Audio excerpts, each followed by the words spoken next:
Hi everyone, let's talk about Forgotten Waters, which I just did a playthrough of a full scenario. So yeah, if you end up enjoying watching some Forgotten Waters, there's a lot there for you. But if you're wondering where all of it is, yeah, I filmed loads of that. That's another video. This is just what I think. So for the best idea of what you might think, the playthrough is there and it's in the description if you haven't seen it yet. So just say right away, I love this game. It's absolutely fantastic.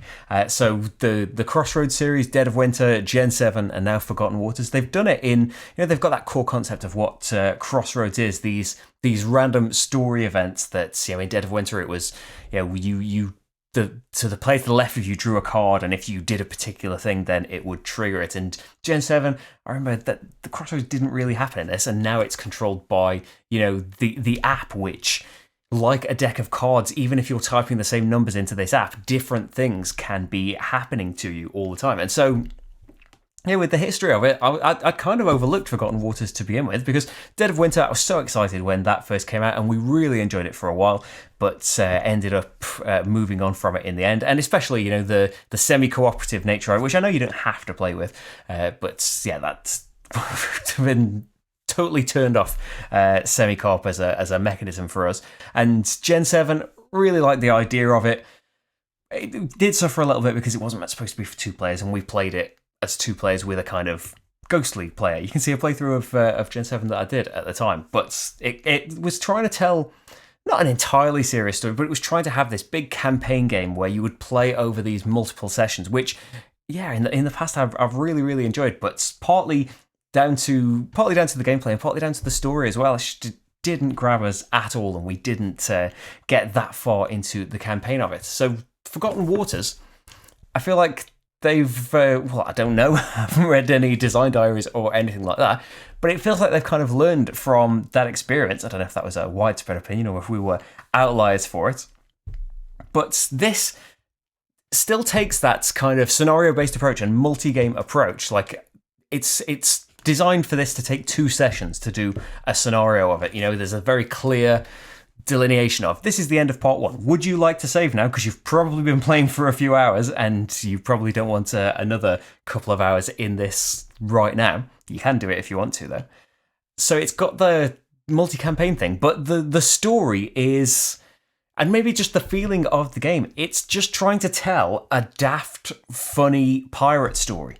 And, there is, an overarching thing to your scenario. The very first one, we're trying to find this thing out at the ocean's edge. And in the scenario that I did the playthrough for, we think that the captain of this new ship that we found might be this this wanted criminal. And we're trying to, poke around and visit these places to see if our suspicions are correct. And so there is an overarching story in there, but it's not really reliant on that. Turn to turn and story to story, you are experiencing just these kind of one-off piratey things, and I think that it works fantastically well. And there's a focus on being quick in this, because the whole game is about mechanically, it's about leveling up these skills and performing skill checks, tons and tons and tons of skill checks, just roll to resolve, which I have moaned about plenty in the past in other games, and trying to think about, well, why that doesn't bother me in the slightest, even when we roll a terrible result and, if we'd rolled this higher number, we would have won the game and now we've lost the game.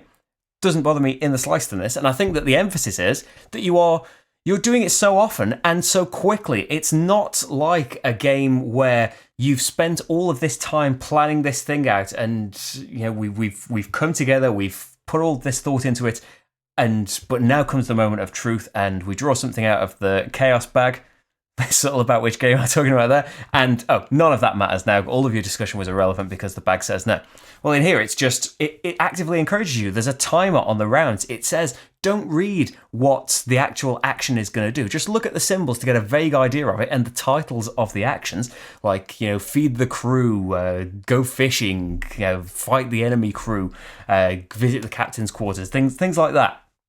You don't really know. You've got a sense from the symbols of what you're going to get, but the combination of just look at this side of it, and you've all got 40 seconds, and if you don't all decide in 40 seconds, that timer can be tweaked in the settings, by the way. That's just the default that it's set to, and you can play it without that.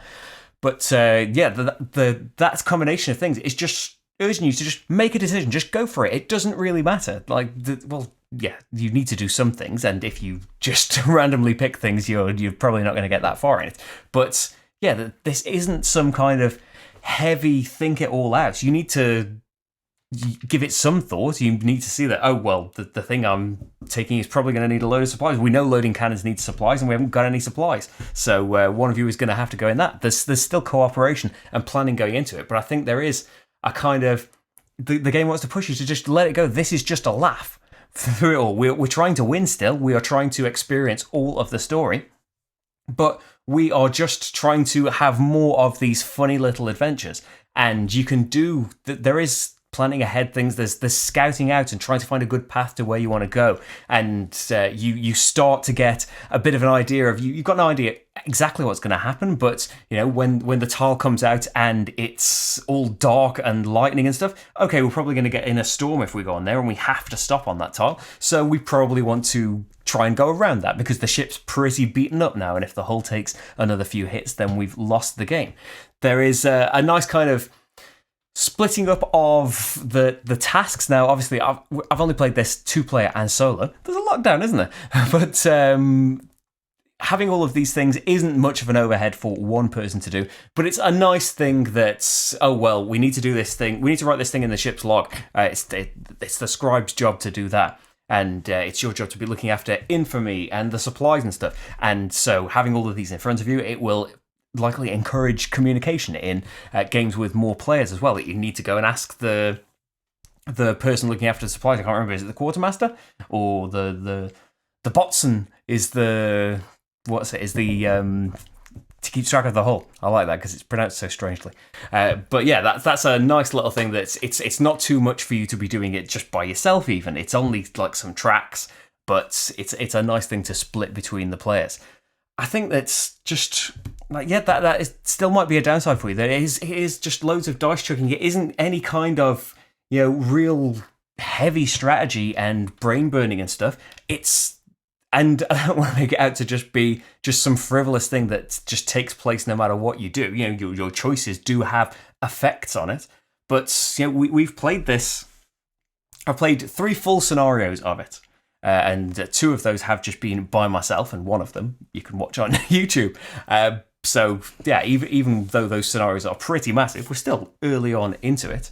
And yeah, I've played the first scenario. I played again on my own to have a look at how different it was going to be. And while the overall arc of the story that we are doing is the same thing, providing that you are successful in it, the actual adventures you have on the way through the navigation tiles and the different treasures you'll find, story items are a great little extra as well. That you've had this adventure and now you've got this. I've got this facial scar in the first time that we played that's boosted some of my stats, and I can't remember what the item was now, but I got this item, not to spoil too much, but I got this item that was like tweet Plaid Hat Games. I was cursed, I think, and tweet Plaid Hat Games about it, and I tweeted them, and they said I could reload my cannons and take this different item instead.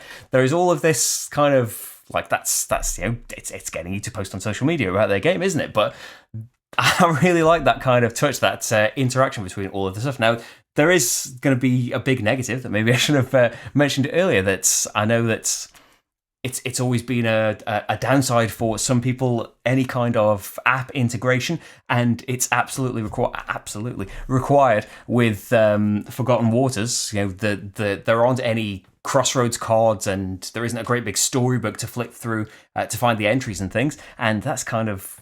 I do like that in it, that we don't have to flick through the storybook. It's just, type the number in it and it's going to find that for us. And the added advantage of that is not only haven't they had to print an enormous book and stuff, but typing that number in doesn't necessarily send you to the same place. It might send you to a similar place, but the actual result isn't going to be the same each time. Like in the playthrough, for example, we saw boarding ships a few times, boarding other people's ships, and the top option is parlay.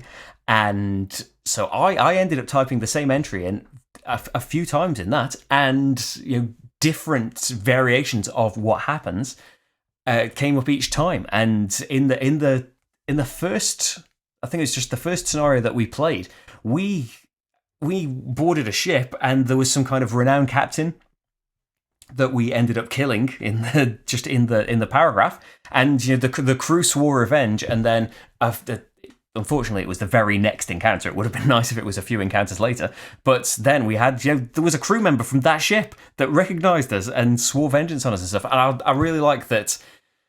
The fact that the app is there and handling stuff, it can do things like that. Now, obviously, if you save and stuff, it's not going to... There isn't really a function to remember what situation you were in, so it does forget that in part 2. You know, that never came up again, and actually happened again as if it hadn't happened the first time in part 2. So that's a little thing with the app just being something that is in the cloud, and it's not physically saving your game and knowing what you did. But I think for what it is, I think it works fantastically well. I genuinely, I've had fun the whole time that I've been playing this, and it is often very funny.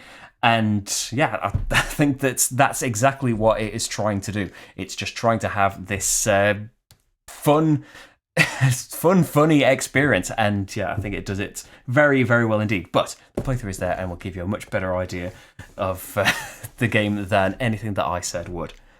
So, hey, I'll see you for another video. Or maybe the playthrough. You're going to watch that now. Thank you very much for watching this, though. And I'll see you for the next game. Bye, everyone.